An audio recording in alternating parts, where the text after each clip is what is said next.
So this technique, let me tell you a little bit about the technique. We like to put this slide up here because what we're really trying to do is to inspire better planning through simple frameworks, right? And that's ultimately what we're trying to do.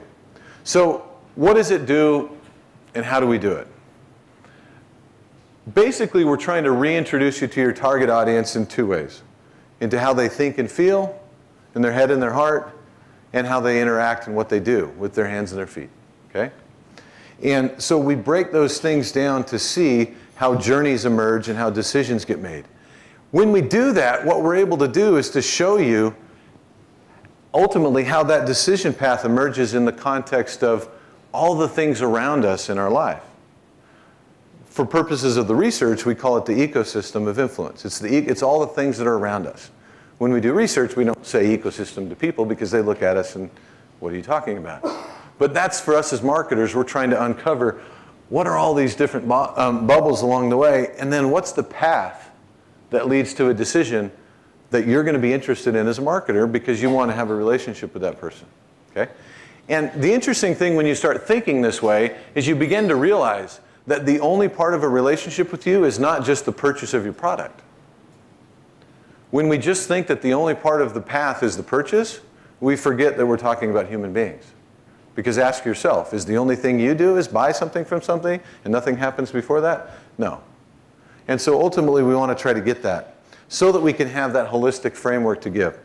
So let me talk about three main deliverables that are kind of the anchor of the narrative that's produced. Because really when we finish these studies, this is really premium research in terms of a foundational piece. We find most of our clients will do this and then it'll be a foundational piece that they'll use for the next 2 to 3 years and then and make strategic decisions around it. In doing this, there's three main pieces that narrative gets built off of. The first is a map. Nice thing about maps is you can see the whole entirety, or you can just look at the individual route that you're going. That makes it more effective for you as a planner, as a marketer, to be able to understand what to do. So one of the things that we literally do through the course as a deliverable is we're taking a decision process and we're building a map, not just a funnel of awareness, interest, desire, action, but with the way people actually experience it. And in that map, we'll break down what the stages are of that process. At each stage, we'll identify what the opposing forces are that are really at play in that person, because the nice thing about having opposing forces is they lead to tension points. When you find tension points, you figure out products you can innovate, experiences you can create, messages you can deliver, because you become the hero. You solve that, right? That's why we focus on finding what are the tension points. But you'll notice we also find what are the key milestones, because sometimes those milestones very often will trigger you for, okay, you need to have a different conversation with the person now. They're in another stage of their relationship with you. Triggers a different thing you need to say. We also identify the influences that are along the way. And there's a lot more detail that we do, and if you become interested in this and working with our teams, we can tell you behind that. But this deliverable comes off the qualitative portion. And I'll show you how that works. But what's interesting about the qualitative, this comes from an actual study. I'm not going to go into the details, but this is just showing around the world. This was, well, I say around the world. It was in 9 countries that were around the world. It's not the whole world, but nine countries with the way people buy a computer versus a PC, or I'm sorry, a laptop versus a tablet. Okay? I'm not going to explain all the details behind here, but what's interesting is that they're not exactly the same. There's a little bit more that happens when you're down here and you're trying to go through and experience it versus the excitement that's coming when you're going into a tablet. Now, why do we do a map? Because when you do this map and you ultimately get to the quantitative phases, you can start to see where the hot spots or the opportunity areas are. And then with each of those, I'm going to show you the detail that we put behind that. So that's the first piece, is the map. The second is what we call the ecosystem of influence. Now, this is, as I mentioned, the people, the places, the media, and the things that we use to help us make decisions in our life. What we're trying to do here is, through quantitative research, tell you with great precision which of those channels, which of those people, which of those places are influencing people at each stage. But what's more than that, in what ways are they influencing them? And so this is an example of how we actually plot that without going into all of the detail. This is all quantitatively driven. Those circles are placed there because of data. The size of the circle is showing how significant it is. The closer it is into the middle is significant, is saying that it actually plays more of these different dimensions. The further out it is, it's more specific to that. And there's a lot going on here. This is a visual that's taking a lot of data to simplify it so that you can think. This is a thinking tool and a planning tool.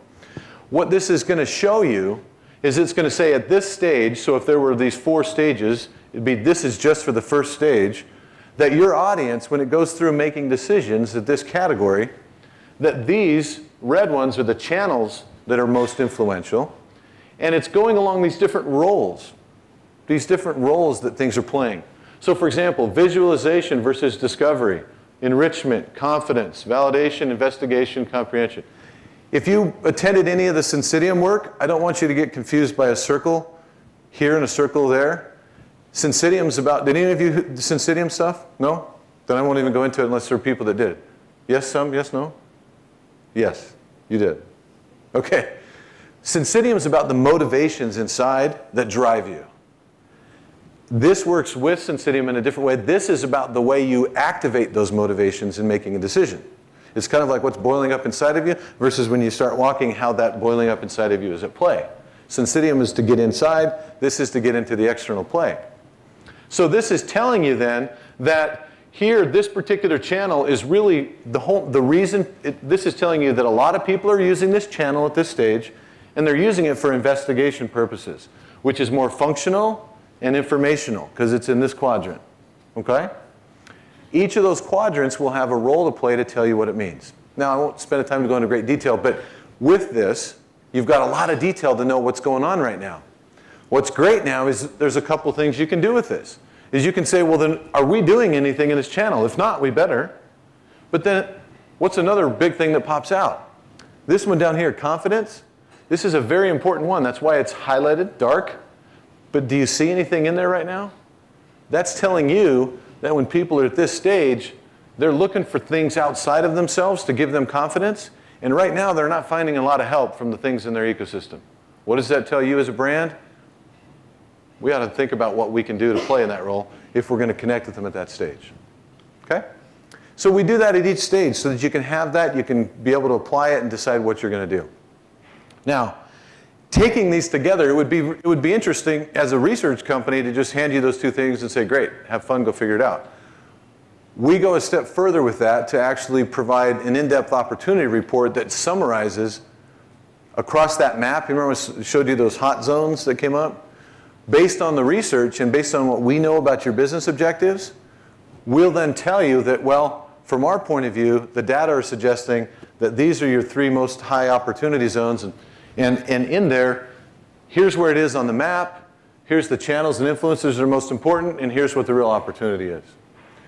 And we're able to do that because of the research we have, but also because we at Ipsos have made a decision that for this type of work, which is different than factory type tracking studies that you just produce over and over again, this work has a little more length time to be able to produce and to deliver. So the teams that work on this are people who actually come from ad agencies, account planners, media planners, and that's who's on my team. That's the type of people that work on this type of work because they've been in your shoes, they've been on your side, and they know that they've got to help you turn this into actionable insight.